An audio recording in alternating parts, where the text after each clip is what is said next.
Hi guys, మహారాష్ట్రలోని ఉడాలి అనే గ్రామంలో వినోద్ మీనా అనే దంపతులు ఉన్నారు. వారికి పెళ్ళి 10 ఏళ్ళు అవుతోంది. పెళ్ళయ్యాక వినోద్ తల్లి చనిపోయింది. ఆ ఇంట్లో వినోద్ మీనాతో పాటు వినోద్ తండ్రి భీమ్రావ్ ఉంటున్నారు. ఈ దంపతులకు 2 పిల్లలు పుట్టారు. ఒకరికి 6, ఇంకొకరికి 7 ఏళ్ళు. వినోద్ క్యాబ్ డ్రైవర్, సొంతంగా కారు ఉంది. సవారీ వచ్చినప్పుడు వెళ్తుంటాడు. వినోద్ తండ్రి భీమ్రావ్ కూడా ట్యాక్సీ డ్రైవరే. తండ్రి కొడుకులు ఇద్దరికి విడివిడిగా కార్లు ఉన్నాయి. సవారీ వచ్చినప్పుడు 2-3 రోజుల పాటు కంటిన్యూగా వెళ్ళేవారు. ఇంటికి కూడా వచ్చేవారు కాదు. 2023 మార్చి 24వ తేదీ వినోద్ పక్కనున్న పోలీస్ స్టేషన్కి వెళ్ళి ఒక కంప్లైంట్ చేశాడు.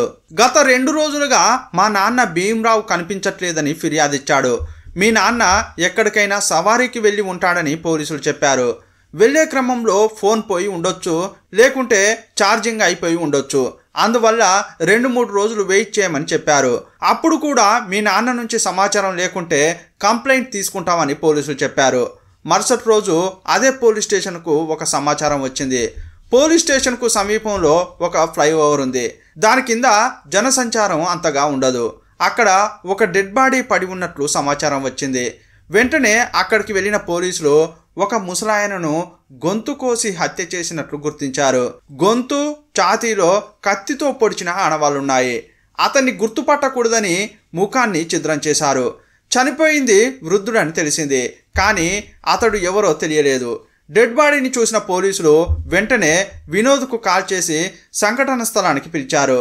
డెడ్ బాడీని చూసి గుర్తించమని అడిగారు. ఆ డెడ్ బాడీని చూడగానే అతడు బిగ్గరగా ఏడ్చాడు. చనిపోయి పడి ఉన్నది తన తండ్రే అని చెప్పాడు. ఎలా గుర్తుపట్టావని అడిగితే డెడ్ బాడీపై ఉన్న ప్యాంటు, షర్టు, చేతికి ఉన్న దేవుని తాయెత్తు చూసి గుర్తుపట్టానని చెప్పాడు. DNA టెస్ట్ కూడా చేశారు. ఆ డెడ్ బాడీ భీమ్రావ్దే అని తెలిసింది. ఈ క్రమంలోనే పోస్ట్ మార్టం రిపోర్ట్ కూడా వచ్చింది. అతన్ని కత్తితో గొంతు, ఛాతీలో పొడిచి చంపారని రిపోర్ట్లో ఉంది. ఎప్పుడైనా హత్య జరిగితే మొదట ఇంట్లో ఉన్న వారిని పోలీసులు అనుమానిస్తారు. వినోద్ దగ్గరికి వెళ్ళిన పోలీసులు అసలు ఏం జరిగిందని అడిగారు. తను ఒక సవారీకి వెళ్ళానని, వచ్చేసరికి నా భార్య సడన్గా ఈ విషయం చెప్పింది. 2 రోజులుగా మా నాన్న కనిపించట్లేదని చెప్పడంతో కాల్ చేశాను, కానీ ఫోన్ స్విచ్ ఆఫ్ అని వచ్చింది. అందుకే కంప్లైంట్ చేశానని వినోద్ చెప్పాడు. ఆ తర్వాత వినోద్ భార్య మీనాను విచారించారు. మా మామ కారు తీసుకుని వెళ్ళారు. 2 రోజులుగా ఇంటికి రాలేదని, అందువల్లే నా భర్తకు విషయం చెప్పానని ఆమె చెప్పింది. కానీ మీనాపై పోలీసులకు సందేహం కలిగింది. అందువల్ల మీనా, వినోద్ కాల్ లిస్టులను చెక్ చేశారు. వినోద్ క్లీన్గా ఉన్నాడు. అతడు ఎక్కడికి వెళ్ళాడు, ఎవరెవరితో మాట్లాడాడు, లొకేషన్ అని అతడు చెప్పిన వివరాలన్నీ కరెక్ట్గా ఉన్నాయి. కానీ మీనా ఫోన్ కాల్స్ చెక్ చేసినప్పుడు రాత్రిపూట ప్రతిరోజు గంటలుగా ఒకరితో మాట్లాడుతున్నట్లు తెలిసింది. అతని పేరు Mohammed Shah Ali. Ali location, phone numbers check చేసినప్పుడు ఎప్పుడైతే భీమ్రావ్, వినోద్ ఇంటి నుంచి సవారికి వెళ్తారో అప్పుడు అలీ లొకేషన్ మీనా ఇంట్లో చూపిస్తోంది. దీని ద్వారా మీనాకు అలీకి వివాహేతర సంబంధం ఉందా అనే కోణంలో ఎంక్వైరీ చేశారు. అనుమానంతో మీనా అలీని కస్టడీలోకి తీసుకున్నారు. అలీ తన గ్రామంలో తన కుటుంబంతో ఉంటున్నాడు. అతనికి భార్య, పిల్లలు ఉన్నారు. మీనా, అలీని పోలీసులు వారి స్టైల్లో విచారిస్తే అన్ని వాస్తవాలు చెప్పుకొచ్చారు. వారు చెప్పిన విషయాలు విని ఈ ప్రపంచంలో ఇలా కూడా జరుగుతుందా అని పోలీసులకే జుగుప్స కలిగించింది. జనవరి 2021లో మీనా చెల్లిని ఉడాలి గ్రామం నుంచి 40 కిలోమీటర్ల దూరంలో ఉన్న వేరే గ్రామానికి ఇచ్చి పెళ్లి చేశారు. చెల్లిని చూడ్డానికి మీనా తరచుగా ఆ ఇంటికి వెళ్ళేది. తన చెల్లెలు పక్కింట్లో ఉండేవాడే ఈ మొహమ్మద్ షా అలీ. మీనా చెల్లి ఇంటికి వెళ్ళినప్పుడల్లా ఆమెను అలీ చూసేవాడు. ఆమె అందంగా ఉండడంతో ఆమెపై అతనికి ఇంట్రెస్ట్ కలిగింది. ఆమెతో మాట్లాడడానికి ట్రై చేసేవాడు.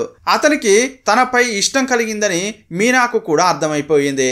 అతనిపై ఆమెకు కూడా వ్యామోహం కలగడంతో ఫోన్ నంబర్లు మార్చుకున్నారు. గంటల తరబడి మాట్లాడుకునేవారు. ఈ క్రమంలోనే ఇద్దరి మధ్య ఇల్లీగల్ రిలేషన్షిప్ ఏర్పడింది. అతన్ని కలవాలన్న ఉద్దేశంతో తరచుగా 40 కిలోమీటర్ల దూరంలో ఉన్న చెల్లి ఇంటికి మీనా వచ్చేది. ఆమె వస్తుందని తెలియగానే పిల్లలతో సహా భార్యను అలీ పుట్టింటికి పంపించేవాడు. ఆ ఇంట్లో వీరిద్దరూ ఉల్లాసంగా గడిపేవారు. రోజులు గడుస్తున్న కొద్దీ వీరిద్దరి మధ్య సాన్నిహిత్యం పెరిగింది. ఎప్పుడు మీనానే రావాలా అని అలీ కూడా ఆమె ఇంటికి వెళ్ళేవాడు. అతడు ఎప్పుడు రావాలనేది మీనానే కాల్ చేసి చెప్పేది.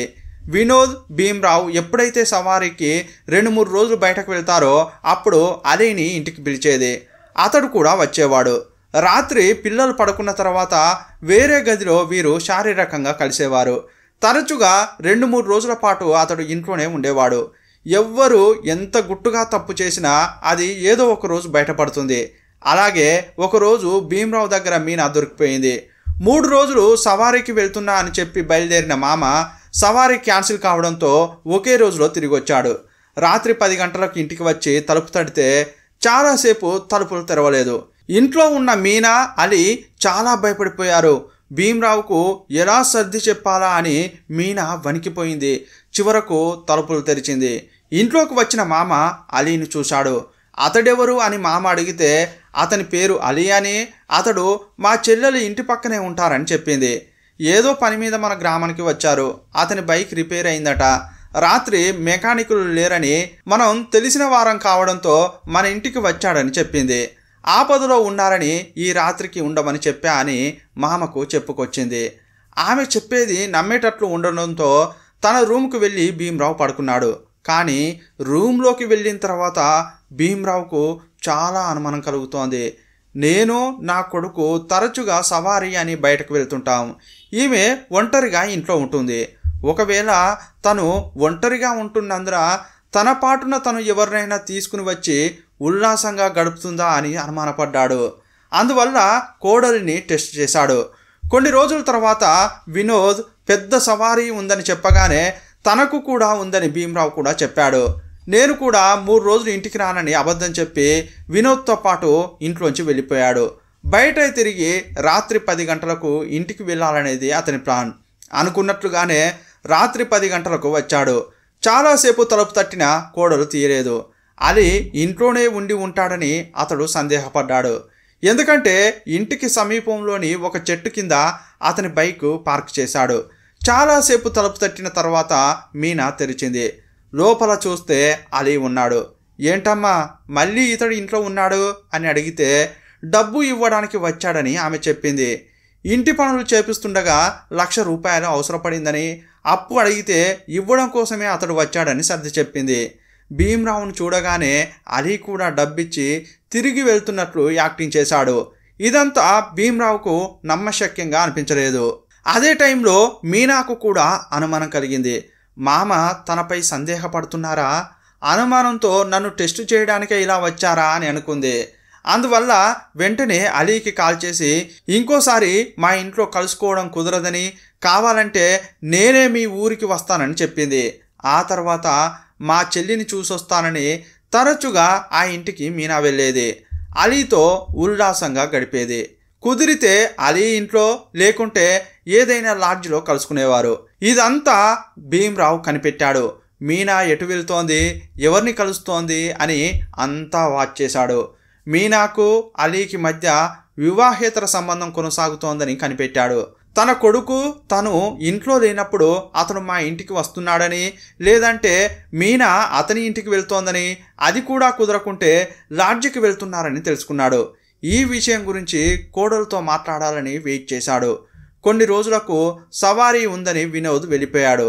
అప్పుడే కోడల దగ్గరికి వెళ్ళిన మామ, నీకు అలీకి వివాహేతర సంబంధం ఉందని నాకు తెలుసు. 2 సార్లు ఈ ఇంట్లోనే నన్ను మోసం చేశానని నువ్వు అనుకుంటున్నావు. కానీ నీ విషయాలన్నీ నేను గమనించాను. నీ చెల్లి దగ్గరకు వెళ్ళి అతన్ని కలుస్తున్నది, ఆ తర్వాత మీరిద్దరూ లాడ్జిలో కలుసుకున్నది కూడా నాకు తెలుసు. ఈ విషయాలన్నీ నా కొడుక్కి చెప్పాలా అని అడిగాడు. ఆ మాటలు వినగానే మీనా బెదిరిపోయింది. ఈయనకు అన్ని విషయాలు తెలిసిపోయాయని భయపడింది. కానీ అతడు తన కొడుక్కి చెప్పకుండా నన్నెందుకు భయపెడుతున్నారని అనిపించింది. చెప్పాలనుకుంటే డౌట్ వచ్చినప్పుడే కొడుక్కి చెప్పేవాడు. కానీ అతడు చెప్పలేదంటే అతనికి ఏం కావాలని అడిగింది. అప్పుడే అతడు తన హీనమైన బుద్ధిని చూపించుకున్నాడు. నువ్వు తప్పుడు దానివని తెలిసిపోయింది. భర్తను వదిలి వేరే ఎవరితోనో కలుస్తున్నావు. ఆ కలిసేదేదో నాతో కూడా కలువు అని అన్నాడు. నాకు కూడా శారీరక సుఖాన్ని ఇవ్వు అని అడిగాడు. ఆ మాట వినగానే ఆమె షాక్ అయిపోయింది. తన మామ తనను అలా చూస్తున్నాడా, అతని నుంచి ఎలాగైనా తప్పించుకోవాలని అనుకుంది. అతని ప్రపోజల్కు అస్సలు ఒప్పుకోలేదు. కానీ ఒప్పుకోకుంటే వినోద్కు విషయం చెప్తానని బెదిరించాడు. నీ చెల్లెలి ఊరుకు వెళ్ళి అలీ ఇంటికి వెళ్ళి కూడా గొడవ పడతాను, దీనివల్ల నీ చెల్లెలికి కూడా చెడ్డ పేరు వస్తుందని బెదిరించాడు. ఈ బ్లాక్మెయిల్ను మీనా తట్టుకోలేకపోయింది. కొన్నాళ్లకు అతని బ్లాక్మెయిల్ తట్టుకోలేక లొంగిపోయింది. తను ఒక తప్పు చేస్తే దాన్ని దాయడం కోసం ఇంకో తప్పు చేయాల్సి వస్తోందని చాలా బాధపడింది. ఇక వినోద్ బయటకు వెళ్ళినప్పుడల్లా మీనాను బెదిరించి మరీ ఉల్లాసంగా గడిపేవాడు. శారీరక సుఖం కోసం వేరే ఎవరో దగ్గరకు వెళ్తున్నావు, అతని దగ్గరకు వెళ్లే బదులు నా దగ్గరకు వస్తే ఏంటి అని పిలుస్తూనే ఉండేవాడు. ఇలా 5 నెలల పాటు అతని టార్చర్ను మీనా తట్టుకోలేకపోయింది. ఒకానొక సమయంలో తన మామ అరాచకాన్ని అలీకి చెప్పుకుంది. ఈ విషయం తెలియగానే అలీ చాలా కోప్పడ్డాడు. నా వల్ల మీనా జీవితమే ఆగమైందని అతడు బాధపడ్డాడు. నా వల్లే కదా ఇంత హీనమైన విషయాన్ని కంపనం కలిగించిన భరిస్తున్నావు అని ఆమెపై జాలి చూపించాడు. ఈ క్రమంలో భీమ్రావును చంపుతానని అలీ చెప్పాడు. వీలైనంత త్వరగా పని పూర్తి చేస్తే మన ఇద్దరం హాయిగా ఉండొచ్చని అతన్ని మీనా రెచ్చగొట్టింది. ఇద్దరు పక్కా ప్లాన్ వేసుకున్నారు. ఒకరోజు మీనా ఇంటికి వచ్చిన అలీ మీతో మాట్లాడాలని భీమ్రావును బార్కు తీసుకెళ్లాడు. ఇద్దరు అక్కడికి వెళ్ళి చాలాసేపు మందు కొట్టారు. ఇంకో బాటిల్ కూడా తీసుకుని బ్రిడ్జి దగ్గరకు వెళ్ళారు. అక్కడ భీమ్రావుకు చాలాసేపు తాగించాడు. అతను మత్తులో ఉన్న క్రమంలో మీనా ప్రస్తావన తెచ్చాడు అలీ. మీనా గురించి ఇద్దరికి గొడవ జరిగింది. మీరు చేసేదే తప్పు, ఆ తప్పు మధ్యలోకి నేను వచ్చాను, మీరు చేసేది తప్పు కానప్పుడు నేను చేసేది కూడా తప్పు కాదు అని భీమ్రావు వాదించాడు. అలీకి చాలా కోపం వచ్చింది.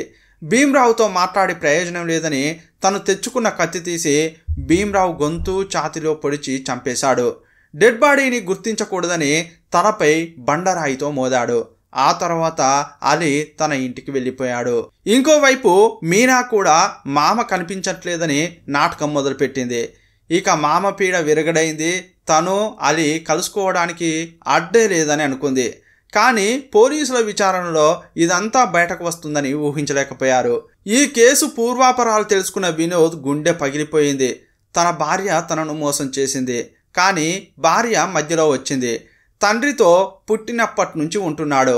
ఆయనకు కన్న కొడుకును మోసం చేయాలని ఎలా అనిపించిందో అని అతడు వెక్కి వెక్కి ఏడ్చాడు. తన తండ్రి భార్య ఇద్దరూ మోసం చేశారని తెలిసి అతని కళ్ళ నుంచి నీళ్లు జలజలా రాలాయి. ఇదంతా వినడానికే నేను ప్రాణాలతో ఉన్నానా అని కుమిలిపోయాడు. ఈ కేసుపై మీ అభిప్రాయాన్ని కామెంట్ బాక్స్లో రాయండి. మరో వీడియోలో మళ్ళీ కలుసుకుందాం. అప్పటి వరకు బాయ్ బాయ్.